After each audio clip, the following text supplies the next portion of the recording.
Good evening, everybody. Welcome to the Touch Tennis Show. We're live. It's 9 o'clock, or thereabouts, a couple of minutes past. But today, it's not actually my fault. It's this man. Is it? Yeah. Oh. You were downstairs Hi. doing something, faffing. I'm Chris Eaton. So apparently it's my fault. I should have gone up with a different name there.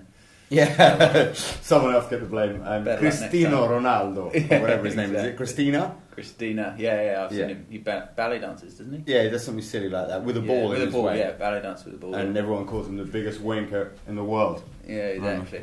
Little referee incident, but yeah, he's Portuguese. We'll try not to make too much of a big deal about that. But tonight's guest is Emma Mills. We'll be bringing her on shortly as well. We're also going to be doing the live draw. Now, unfortunately, I've changed iPads, and so I can't do the live draw through the TV because that cable doesn't work anymore. So you're just going to have to trust that I'm doing the live draw, and Chris will read out who's playing who as we go through the rounds. Okay. Are you playing this tournament? I am playing this tournament. Okay. I'm seeded. I get a bye in the first round. Okay. So it's not my fault greatness is bestowed upon me the luxury of a seeding yet again. Okay, whatever. Yeah, well, you know, Chris doesn't seem to think... Anyway, we're going to do the live draw just like we did for Romney, where I got a brutal draw, let's face it. I had a really brutal draw. It's just that anyone tough that was in my way pulled out. So, can't really be blamed for that, can I? We're going to be taking your tweets, your texts, your phone calls. Actually, not your texts, because I've put my phone on silent. Leave me alone. But your phone calls, 0203 397 4087. If you'd like to call in and speak to Emma when she's live on the show. And if you'd like to call in general and just talk a little bit about tennis, here's your man. What's going on? Last week was again another 3 tournaments in the week. They had Buenos Aires, sort of continuing the South American swing, which is on clay. Quite interesting actually. Ferrer won. Ferrer tends not to lose to anybody who's outside those Nadal, Djokovic, Federer and Murray. So yeah, he was very efficient again. Beat Wawrinka in the final. So I think on clay or where? Yeah, on clay. Wow. So I think Almagro is going to be losing some points there because he normally cleans up there. But interestingly, Tommy Robredo made semi-finals. Oh really? So I guess that's a comeback. I haven't actually heard. Yeah, he's just been disappeared. I mean, where did he get to? Like 8 in the world or something? Yeah, really high, and he wasn't that old when he sort of dipped off. There wasn't really talk of an injury or retirement. I don't remember hearing anything about there him. There was nothing sort of big, was there? There was nothing largely publicised about it. So yeah, that happened. Memphis was the tournament in the States, so that's another the North American sort of swing. We got Delray Beach next week, but Memphis Nishikori won it. Oh yes, I heard about that. The US National Championships or whatever they're called. Yeah, it's always the US greatest championships of the world. You know. Yeah, like the World Series, like baseball. Yeah, World Series. One country plays it. I mean, really. Exactly. So yeah, Nishikori won that. Beat Feliciano Lopez in the final, which is an interesting one. Must be quite quick over there. Yeah. And the big tournament was in Marseille. That was, as always, a French person wins the French tournament. Songa took out Berdych. Okay. Which is quite an interesting match. That's kind of like a battle for the outside of Ferrer. Sort of, you know. It's also interesting because it's a bit like Johnny Shacklady against Sean Thornley, isn't it? Yeah. Both two ridiculously massive serves, massive forehands, grubby backhands. Yeah, grubby backhands and brain dead. Yeah. Tactics of a monkey. Just and Songa just moves a little bit better, and he must have just not played the most random, stupid drop shots at the biggest points, which he likes to do most of the time anyway. Talking about moving a bit better, one of the worst movers on the tour to make the final of a Masters, I've got to say, in the last couple of years, is Johnny Shacklady. Yeah, not the most athletic human being I've ever encountered, but hits the ball like a ton of bricks, so it's difficult to get him off balance. Yeah, they're coming down to Brunel this Saturday. We've got 5 people coming up from Bolton. So anyone else in the north or Leicester or thereabouts has any excuses for not playing, or Birmingham thereabouts, I mean, you're disgraceful, because these guys have come from Bolton back-to-back weekends with a little break in the middle. I mean, that's commitment, isn't it? Yeah, it's commitment, but you do question if they actually have lives. They're Norman. They don't have a life. Why would they? Valid. No, what could you possibly have to do up in the north? I remember Filmer said, "Why would you go to the north when you can get on a plane and in the same time be in Paris?" Yeah, it's a valid point. Yeah, I mean... That's a valid point, yeah, you can't really argue with that. But And you're just as likely to understand a Parisian as you are someone from Bolton. You are going to like ball down that line and what down to coal mine. I mean, come on. I mean, you're going to struggle with French a lot less than you are with that. Valid points, yeah, all valid points. I heard Shack Lady was abusing you for about half an hour through that match, but you just kept smiling because you couldn't understand him. Oh, fair enough. No one understood. It's a great thing about you, Johnny Shack Lady. We've got to say that you can swear as much as you like and you won't get point penalties because no one understands you. You know, there was an interesting question actually. Someone asked me. They said, "What about if you swear in another language? Would you still get a point penalty?" And I think the rule's got to be if anyone understands it, yes. Yeah, fair enough. That should be the simplest one. Yeah, that's how they do it in the tennis world. Yeah. Pretty much. I mean, the French seem to get away with swearing quite a lot. Oh, do they? I didn't notice that. Yeah, well, certainly at sort of futures and challenger levels, I think. Yeah. I think you can kind of see the umpire just going, well, he's French, it's fine. Yeah, it's You know? expected, yeah. Yeah, exactly. The flair, the panache. He's going to go mental at some point, it's fine, we expected that. So. Yeah, but I guess going back to tennis, we've got quite an interesting week this week. Dubai's a big tournament. Yeah. You've got Federer and Djokovic in that one. So sort of hoping that they'll get to the final, but it looks quite slow and quite bouncy there, so I'd pick sort of Djokovic as a favourite. Yeah, if those two play each other. But Federer likes Dubai, doesn't he? He lives there. He lives there. What I don't get, I mean, he's won there so many times, is why they wouldn't make it absolutely ideally suited to him, given that he's resident, given that he's so committed to the tournament. He's always around playing with ball kids and doing little demos and things like that with all the fat Arabs. So I didn't just say that, did I? Come on, it's hysterical. You see them waddling around on the court and you just think, really, you should be playing golf. Seriously, don't bother with tennis. You've got no future. But oh dear. Yeah, I mean, I don't. Why would they go to the trouble to do that for something they wouldn't get that much out of? Really? Well, Federer being in the final. Because I mean, Federer will be in the final anyway. I think. Well, if it's slow and bouncy, you never know. It's the kind of thing that you might get a bit of grief from someone like a Songa, or if he hadn't lost. Yeah, no, he'll be lost today, didn't he? Who did he lose to today? Lodra. First time he's ever lost him. Lodra or Beneteau, one of those French idiots. Yeah, the French. Again, they're all friends. They're all. Yeah. You never know what's they're going on. They're quite chilled. Yeah, but it'll be quite interesting as well in Acapulco's this week, and that is Acapulco's got. Again, that's another tournament on the clay court swing in South America. It's got Ferrer and Nadal. Right.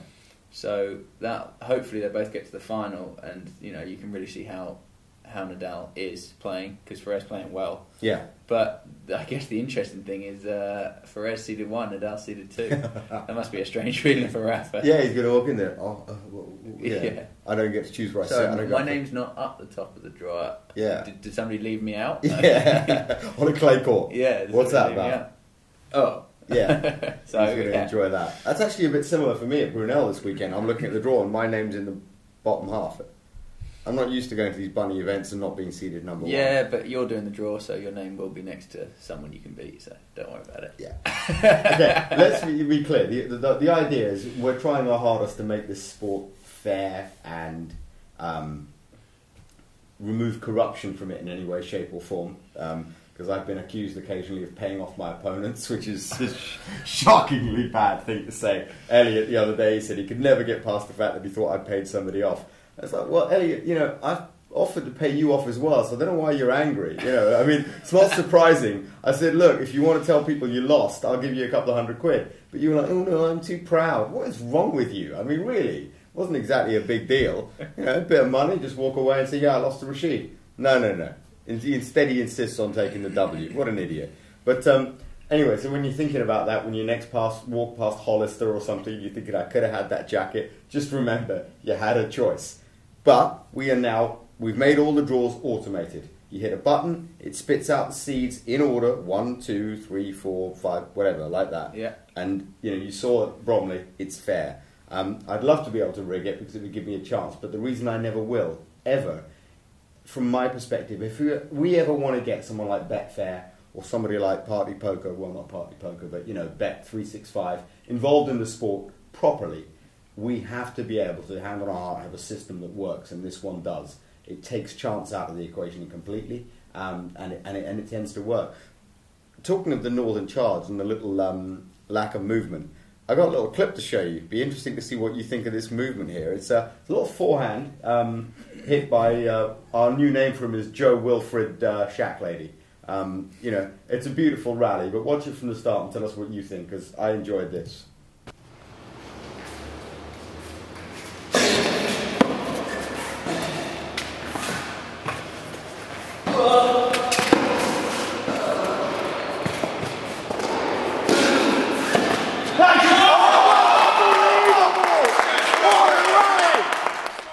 I mean, that's an unbelievable forehand to finish it off, isn't it? Yeah, it is. No, he played a good point there, Yeah. but unfortunately, he couldn't keep coming up with that sort of stuff. It was Yeah, big ask. He was out of position there and just took a massive swing. You know, I'm more than happy to let him do that over and over again. And if he keeps coming up with it, fair play. But scheduling wise, why aren't you playing this Saturday? We're interested because you claim to be the first person to become a touch tennis professional, having given up professional tennis. Yeah. Well, why doesn't Roger Federer play every week? You know, I've got to have a rest. Bromley took a lot out of me. My back's still stiff, to be honest. But yeah, no, you know, I have to go and work on my tan and my fitness and my backhand needs a little bit of work. So I'm not going to go into a tournament unless I'm ready, because I don't turn up, and you know, I don't turn up for anything less than the win. So, like Federer, are you saying that you're a shicer on the clay? Because we've got the French Open on the 14th, and apparently you're off playing golf. Yeah, well, I don't want to get my socks dirty. And again, golf is about, you know, bringing the mental equilibrium, you know, to my game. A fat bloke sport. Yeah, pretty much. But yeah, you know, I've got to do other things. You don't want to just get touch tennised out, you know. Right. Okay. Lots of players, but I am the first professional, so I'm worried about burnout. Yeah, that's the key.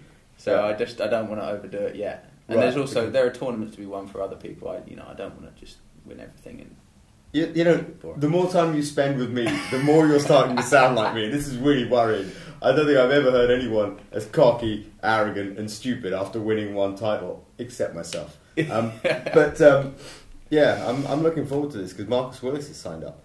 Is he? Mm-hmm. To the French? No, he's signed up to. He's not signing up to the French. You must be kidding. You know, there's he's signed up to Brunel this Saturday. Oh, really? Yeah, and he said, well, look, you know, if he makes the finals of Cardiff, then obviously he won't play. But we wish him all the best. We hope, Marcus, that you do make the finals of Cardiff. While you're out there, you know, be careful. There's a bit of a problem that the police have been trying to stop for many, many years, a real prostitution problem. So stay away from some of the more sordid areas, the farms, and any of the places where you see a large convergence of sheep. That's it. You know, you'll be okay. But if you get back on time, you can play the tournament on Saturday at Brunel. Gollidge would play Marcus Willis in the quarterfinals, if that's the case. Really? Yeah, he'd be seeded 8, Marcus Willis. Yeah, but seeding goes randomly, doesn't it? No, seeding. We've got 8 seeds for this tournament. Yeah. So it'll be 1, 2, 3, 4. Are you sure? Yeah, because I did a test run of this. It's the same as Bromley. One plays 8 in the quarters. It's always the same. That's interesting, because that's not how they do it in tennis tournaments. What do? What every other seed is random. 1 and 2. Yeah. And then you have 2 chips, so you pick. Yeah. So it could, whichever one, it's random, 3 or 4. Right. And then there you have, you know, top quarter, second quarter, third quarter, fourth quarter for 5, 6, 7, and 8. Right. And again, random. See, I always thought, for example, at the All England, it's always been the same. It's always 1 plays 8 in the quarters.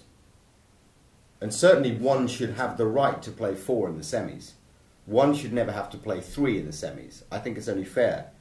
Our system does it so that 1 would play 8 in the quarters and splits them apart. Yeah, no, there's arguments for both, but yeah, you know, I guess that's just how I know that certainly the futures and challenges are done. Are you sure they do that at the slams as well? Not 100% sure. Because I'm pretty certain at the slams it's always 1 plays 8 and the Masters as well. But it wouldn't make sense to me to change the rules because it's only one governing body, isn't it?